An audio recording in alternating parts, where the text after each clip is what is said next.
महायोगी उपाध्याय श्री गुप्ती सागर जी गुरुदेव के प्रवचन और लेटेस्ट धार्मिक भजन व कार्यक्रम निशुल्क देखने व सुनने के लिए हमारे YouTube चैनल गुप्ती धाम को आज ही सब्सक्राइब करें और सबसे पहले देखने के लिए बेल आइकन पर क्लिक जरूर करें।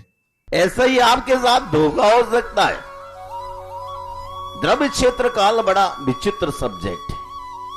हमें द्रव्य क्षेत्र काल को देखते हुए अपने जीवन की संरचना कर डालना।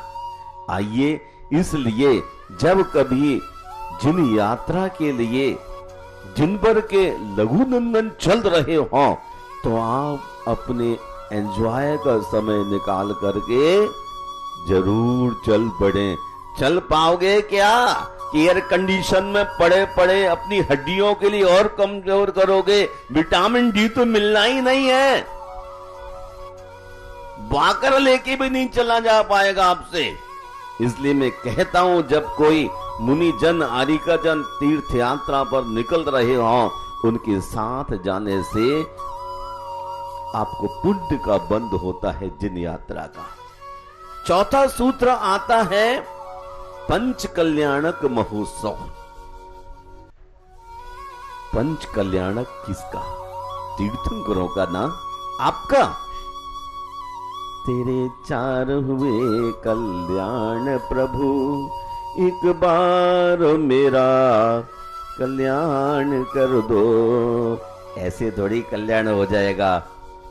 आराम के साथ बैठते हैं, अणुव्रत भी धारण नहीं करना चाहते और महाव्रत की सोचते। जो आदमी अणुव्रत भी धारण नहीं कर सकता, वो महा पदों को धारण कैसे कर सकता है? महाव्रतों को धारण करने वाला व्यक्ति महान होता है। महाव्रतों को धारण करने वाला व्यक्ति ही अपना जीवन का कल्याण कर सकता है।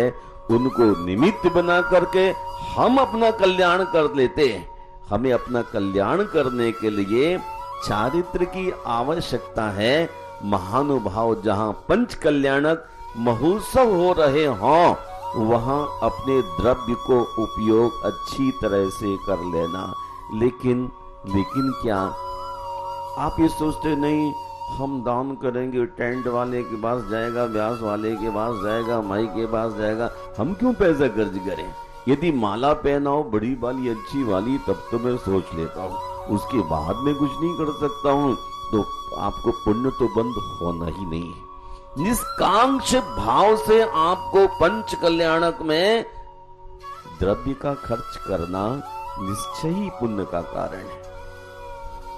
और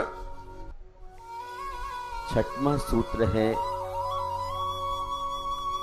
जिन तीर्थों का उद्धार, अर्थात जीर्णोद्धार। जो मंदिर काल की भूमिका के अनुसार छीन हो गए हैं, क्योंकि पुद्गल का स्वभाव है गलन पूर्ण,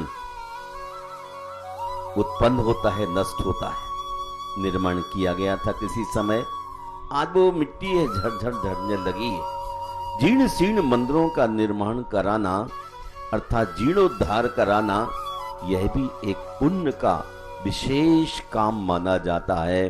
पुराने तीर्थंकरों के मंदिरों का भी जीर्णोद्धार करना। छठवां सूत्र है जिनागम प्रकाशन, अर्थात शास्त्रों को प्रकाशित करके तीर्थंकरों की वाणी को व्यक्ति व्यक्ति तक पहुंचाना। तीर्थंकरों की वाणी को व्यक्ति व्यक्ति तक पहुंचाने वाला यह भी पुण्य का काम दान की कैटेगरी में आता है, क्योंकि वह ग्रंथों को बेचता नहीं है। ग्रंथों को बेचने से ज्ञानावर्णी कर्म का बंद होता है। इसलिए शास्त्रों को जरूरतमंद व्यक्तियों को पहुंचाया जाता है। मैं लोक में देखता हूं, लोग गीता के लिए घर घर पहुंचाने की कोशिश करते हैं, किंतु जिनेंद्र वाणी को व्यक्ति व्यक्ति तक पहुंचाने का आपका साहस अभी जुझारू नहीं हो रहा है। आप सोचते हैं कोई ले जाए, कुछ दे जाए। हमें जिन वाणी को जन जन तक पहुंचाने का प्रयास करना है। और सातवां लास्ट सूत्र है जिन आयतन। सच्चे देव गुरु शास्त्र जहां रहते हैं उनके रहने का स्थान, उनकी व्यवस्था आदि आदि जो व्यक्ति करने लग जाता है, उसी व्यक्ति का जीवन सफल है। जिनेंद्र भगवान बैठाना है, वहां सिंहासन की आवश्यकता है, गुरु को रुकवाना है, वहां निवास की आवश्यकता है। ऐसे ही हम अच्छे काम करते हुए अपने द्रव्य का उपयोग करें, और द्रव्य वही है जो अपने हाथ से लग जाए। दूसरे के हाथ से लगा हुआ द्रव्य आपको काम नहीं आएगा। आपने दूसरे के हाथ से सम्मेल शिखर द्रव्य पहुंचाया है, अगली जिंदगी में आपको मिलेगा, लेकिन आपको इस्तेमाल नहीं कर पाओगे। केवल चौकीदार जैसे आज चौकीदार बने हैं, सब चाबी तिजोरी की साथ साथ रखते हैं, खर्च नहीं कर पाते हैं। क्या कारण हुआ? यही पिछली जिंदगी में आपने दिया तो है, तो मिला है, लेकिन आप भोग नहीं कर सकते। समझ गए ना? आपने दिया पिछली जिंदगी में तो आज मिल गया, लेकिन आप भोग नहीं कर सकते, ताला मार करके बैठे हैं। और आज भी देने का भाव नहीं है, तो आने वाली जिंदगी में फिर आप ताला मार के बैठे रहेंगे, अपने आप में भोग नहीं कर सकेंगे।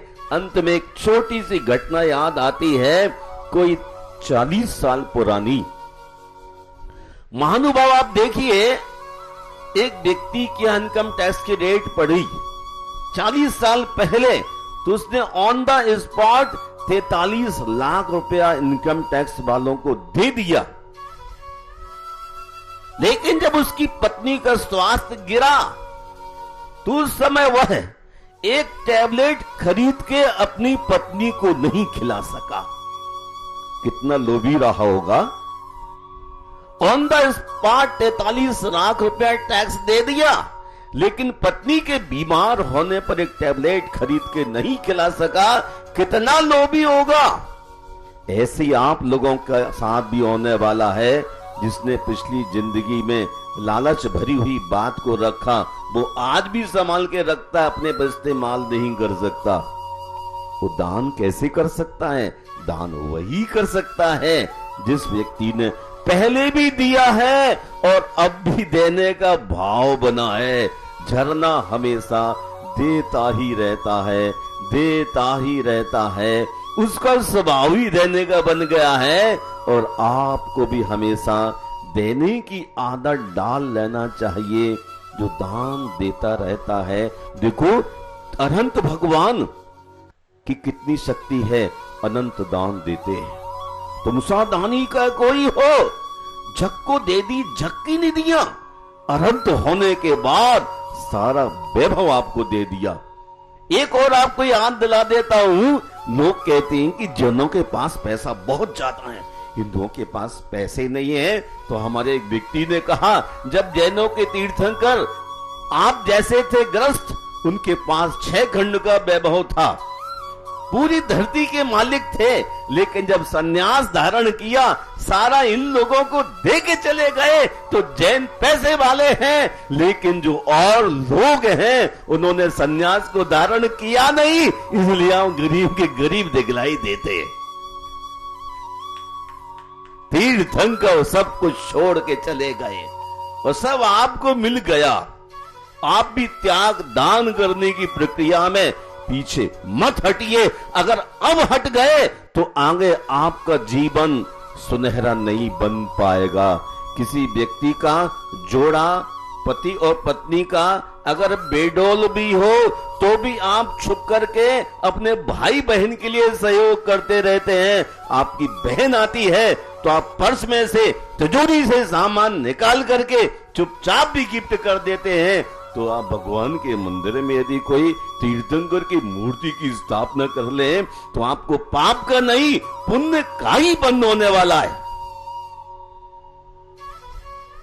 याद रखिए, जीवन के इन मौलिक क्षणों को, सौभाग्यशाली पलों को अपने हाथ से ना खोएं। मेरा आपको पूरा आशीर्वाद है। तीर्थंकरों का ये उपदेश है कि अपने जीवन में जिन बिंब की स्थापना, जिन मंदिर की स्थापना सबसे महत्वपूर्ण है, इनको करते हुए अपने जीवन को संभालें। जय बोलिए तीर्थंकर पार्श्वनाथ भगवान की, संत श्रोमणी गुरुवर आचार्य श्री विद्यासागर मुनि राज की।